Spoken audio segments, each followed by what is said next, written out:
Hello guys, welcome to the channel. On today's video I want to show you guys how to change the date format on Odoo.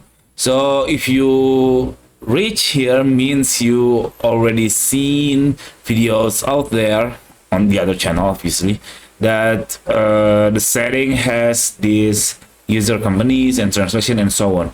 If you don't have these user companies, translation and so on, that means your Odoo not in the developer mode. So what you have to do, you go to your settings. So I'll go back again, settings, and then scroll down at the first display, and then you could see this activate with developer mode.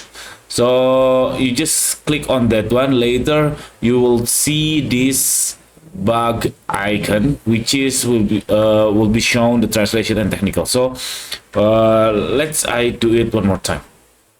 Okay, see, this is your Odoo interface, I believe, because you are in here like me, and I did my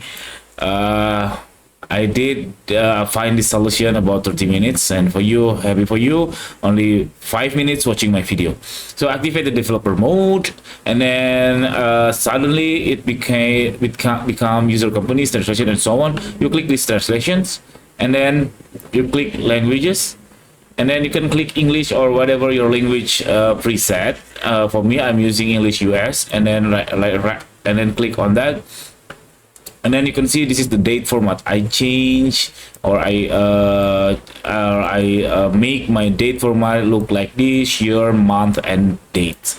So that's it, how to change your date format on Odoo. Thank you for watching. See you in the next video. Bye bye.